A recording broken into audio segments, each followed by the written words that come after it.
The night was heavy. Deep in the heart of the Arizona desert, on a stretch of Interstate 10 that felt like it led to nowhere, Luke was alone.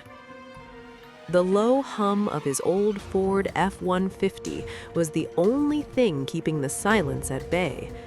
Outside, the headlights struggled, fighting to pierce a darkness so thick it felt alive. "Just a few more miles, Luke," he whispered. His voice sounded thin, fragile, like glass about to break. Suddenly, a flash of light hit his rearview mirror, sharp, blinding. Luke squinted, his heart skipping a beat. A car? Out here? It didn't pass him, it didn't signal, it just hovered, inches from his bumper, tailgating him like a predator closing in for the kill. He sped up. The lights followed. He slowed down. The lights slowed too. A cold shiver raced down his spine, settling like ice in his gut. This wasn't a driver. This was something else. He took a sharp turn onto a desolate, decaying exit ramp. The tires screamed against the asphalt. He slammed the brakes at an abandoned gas station and killed the engine. Silence. He looked back. The road was empty. No lights, no car. Just the wind howling through the rusted pumps. "Get a grip, Luke," he exhaled, his hands trembling against the steering wheel. "It's just the exhaustion. It's just the desert playing tricks." He stepped out to clear his head. The flickering neon sign above the station buzzed, bzzz, then died. Total darkness. That's when he saw it. On the passenger side window, a series of thin, rhythmic scratches. Scritch, scritch, scritch. Luke froze. His heart hammered against his ribs. The sound wasn't coming from outside. It was coming from inside the truck. He slowly, agonizingly reached for the door handle. Click. On the passenger seat sat his sister's wedding bouquet. He had left it in the back seat hours ago, but now it was here, crushed, mangled, and written in the thick dust of the dashboard were two jagged words: "Help me." Luke didn't scream.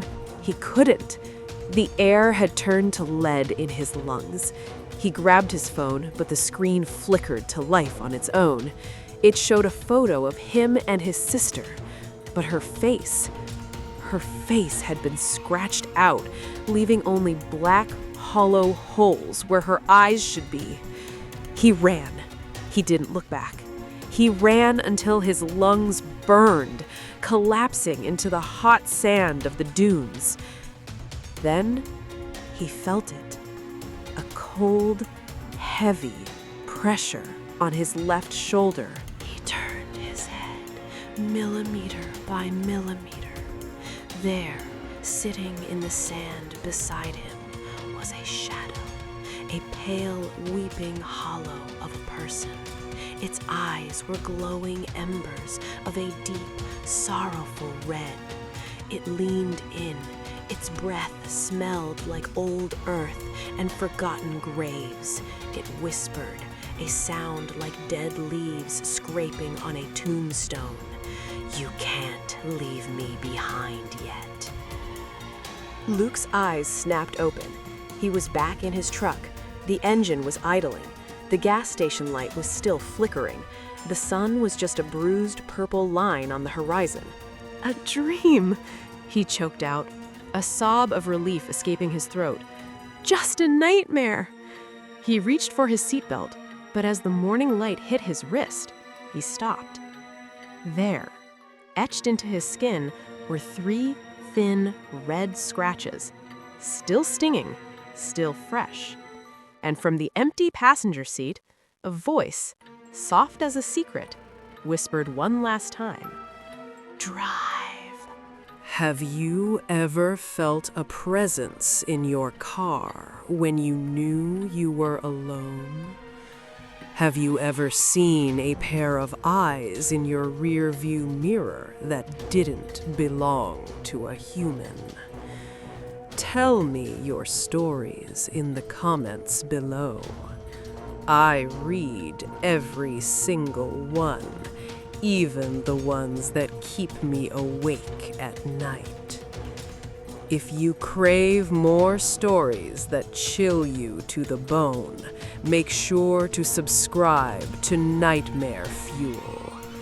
Join our community of the sleepless and hit that bell icon.